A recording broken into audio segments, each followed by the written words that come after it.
Right. Good morning, good afternoon, good evening, everybody. Welcome to Equine Town Hall number 38, 15th of October 2023. And I'm joined by my lovely co hosts, Marek, and Hi everyone. a screenshot of Nick, who is actually with us, but as a Yeah, screenshot. I'm here, but I'm frozen. As usual, we'll Next just slide. give a few minutes for people to join. You send the link to Rachel. It's going out now.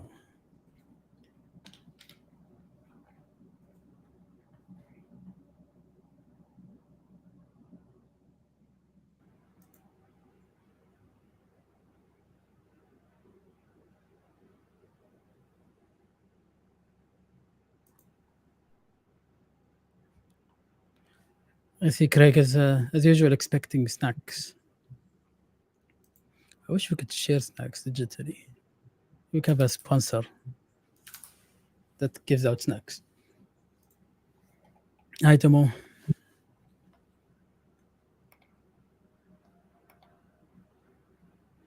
Tom, I'm very sorry to hear about what happened. I hope it all goes well. I saw the Discord. I just didn't get a chance to tap back. Hi, Craig. No, Craig, no. Only after the work is done. We might be stuck in a situation here. Work is not done without snacks. Snacks only when work is done. Hi, Creator.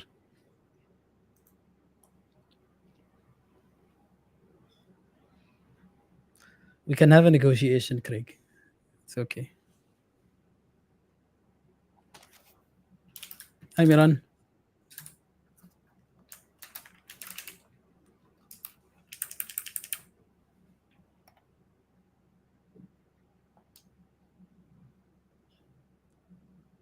Always good to see you guys. Hi, Fox and Stables. I'm more used to Lamb TTS. Though that switch is happening in my mind.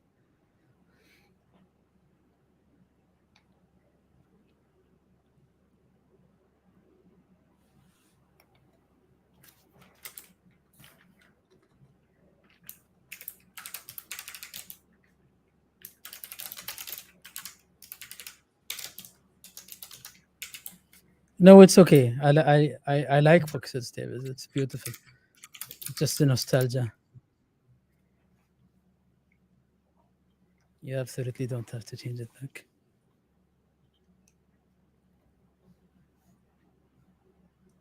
I think we can start. It might be a little bit of a quicker turn at this time, just setting some expectations. All right, so today we're gonna have an update on our progress on visuals. I kind of switched from art to visuals just to be more, let's say, comprehensive. We're gonna talk about development progress, marketing, and our usual addressing of AMA. So for visuals, the racing scene camera system which we had while we were doing the intro scenes, we realized that the zoom controls were not so great. We couldn't really control the speed of the zoom or even the zoom actually to an extent. We had to move the camera, which wasn't so great. So we've already added that. Unfortunately, it had some bugs, so it took a bit more time. But now that that's been ironed out, our level designer can now control that. So they're now using that, and we're going to have a new draft of the intro scene using that zoom function. That's one. The UI overlay implementation is also ongoing. So our Babylon dev started actually with the ranking component, the one that shows the order of the horses. That's live and how that's animated. So they've made substantial progress. Actually, they've already put a lot of the code together. They're now putting the assets in there and linking it to the actual data so that we can work that out. So hopefully we get to see that added to the race soon. The animation pipeline for jockeys taken a bit longer.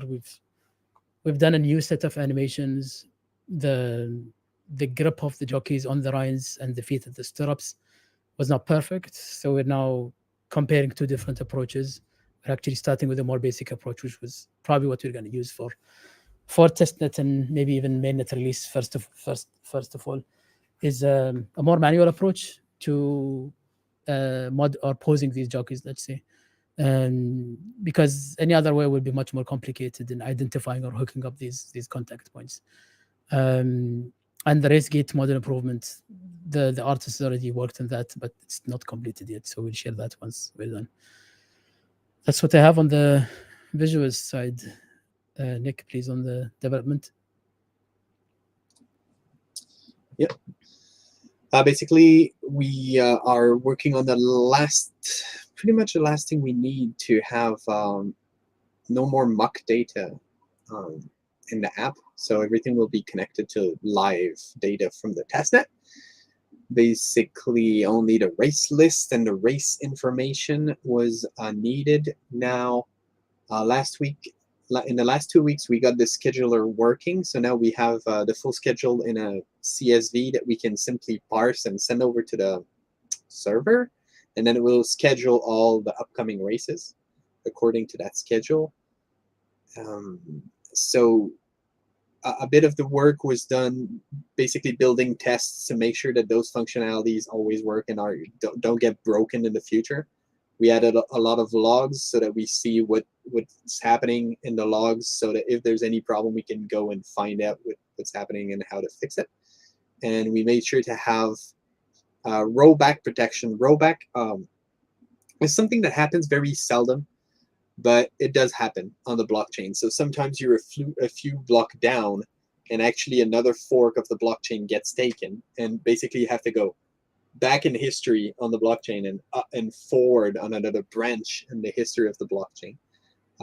That only happens for a few blocks, so it's never a super big deal. But if that happens during the game, during something in the game, let's say we just announced a race or the results of the race or something, and then there's a rollback and we have to fork on another fork of the blockchain, this has to not mess up. So that sounds like overkill, but it does happen. So we have to make sure that the database picks that up and that the rollback is done correctly. So we did that for the scheduler. We already have that for the contract. So there's just a bit of like you make the feature and then you build a layer around it to protect it for test logs and rollback. And then the scheduler, we added the layer where we're keeping historical data from all the races of the past. The scheduler is for the races in the future, but once they get announced and they actually happen, then they become historical data and they should never be changed again, right? They already happened. So there's two state in the scheduler. There's the history and the future races, basically. So that was added just to keep all the historical data from all the races that already happened. And on the front end, we're working on also the race list. So the same thing, but showing the real race data, because the race data format has changed from 18 months ago when I dreamed it up to now when we're actually doing it. So there's a few changes that we need to put in and just adjust. It's not a lot of things, just making sure that everything can propagate the race information and show it correctly.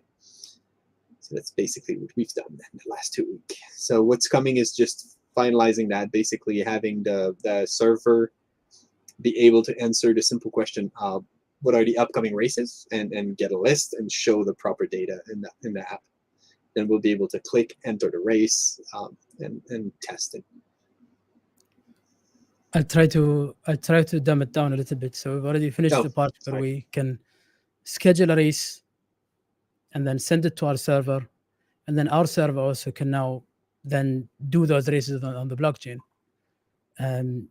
But our page needs to also be able to read what's already been scheduled. So we can now send the schedule, it's going to do that. But what's remaining is also to link it to be able to read and ask basically what are the upcoming races, so that they're also shown on the page. Just trying to simplify it that way. But yeah, that's our next step. And once that's done, basically we'll have that cycle basically completed and on the blockchain, on the testnet, on our deployment. Right. Okay. So we'll move on to marketing.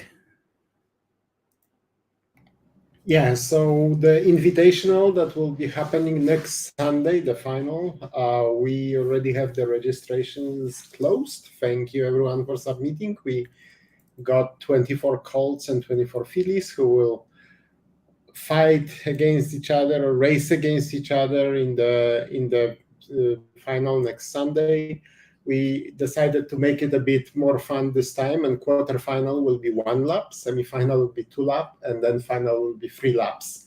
So we will see which horse can do well in all three lengths to win.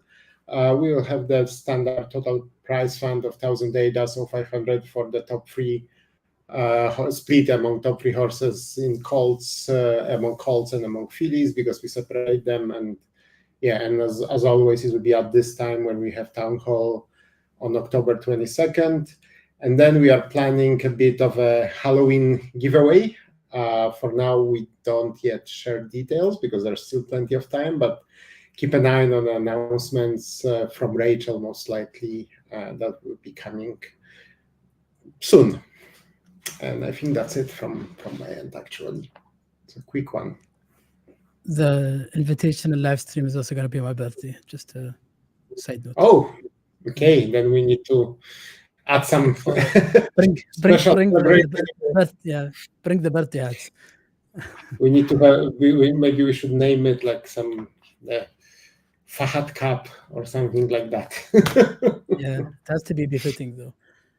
All right. Awesome. And we have the AMA. So we got two questions actually from DPS. This is the first one. Info you have at the moment.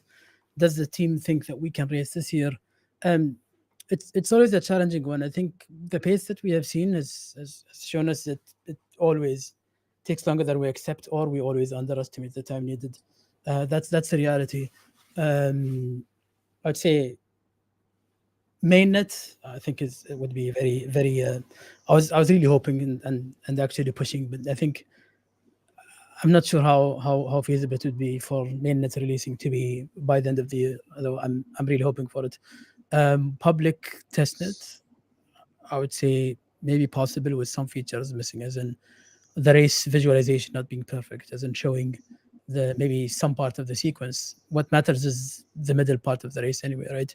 But it wouldn't be with the race, with the horses aging, with the whole, let's say, game cycle already fully ironed out, but rather would be maybe on a, let's say, more temporary basis while we iterate on the platform.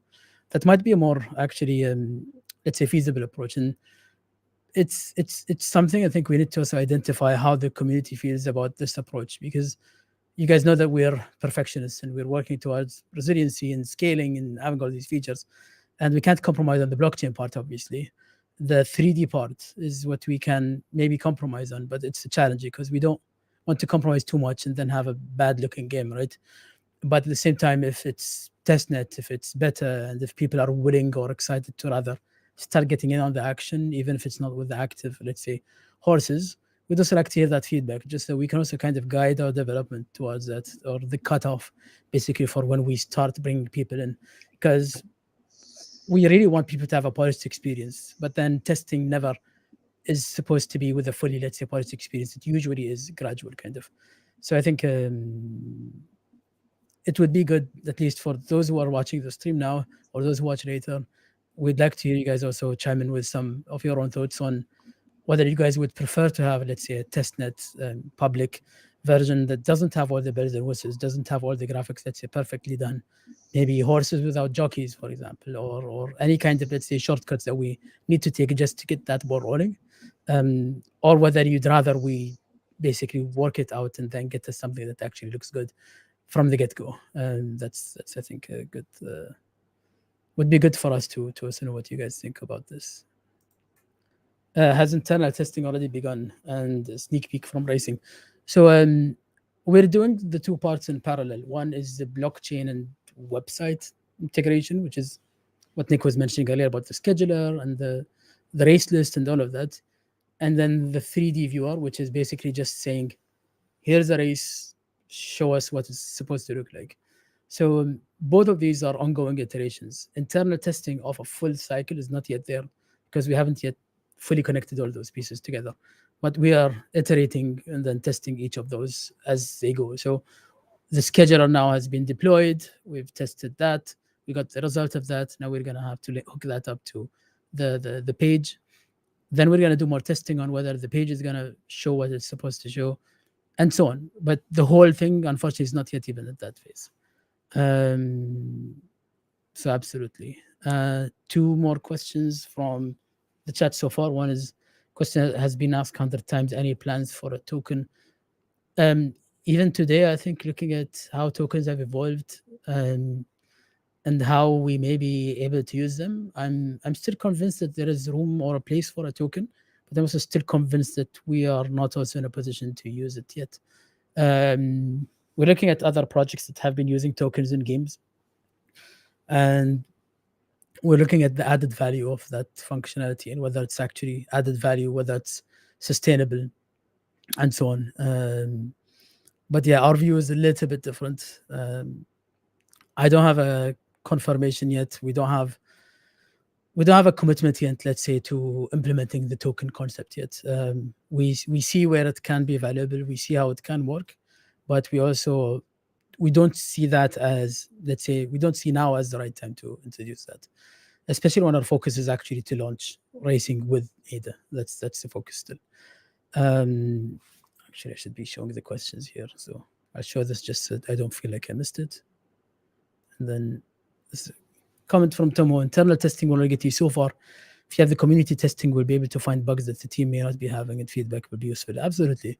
No, I mean, we're not dismissing the value of community testing or a more open beta. I think we actually want that. It's part of our rollout plan. We want to have people trying and even sharing basically the outcome. It's just that there's a balance, because if it's not up to par, let's say, with visuals, and you guys have already seen, our community members have seen how often people jump into Lovelace Downs invitational streams and say, why does Equine look like this? And we expected it to look better, and why is it a pixel game? And we keep having to remind people that this is not Equine, right? It's a community fan-made game, right? So the same risk comes with beta testing with an incomplete, let's say, visual, where people who see it will just stick in their mind as a first impression. They assume this is how it looks for everyone. So we'd like to hear what the community feels anyway about this. But yeah, I got some comments as well from. I'm gonna have to read this out actually to just share this. Miran's sharing, I think. To polish the product to the stage for testnet, people will be satisfied, and then another final polish. So yeah, a reasonable level of it being, let's say, polished or acceptable to our community, to those who are already part of, let's say, the community. I think there is a certain level of leeway. I agree. That's a reasonable approach actually. And yeah, I mean, Foxtel feedback is also, I mean, reasonable, but still.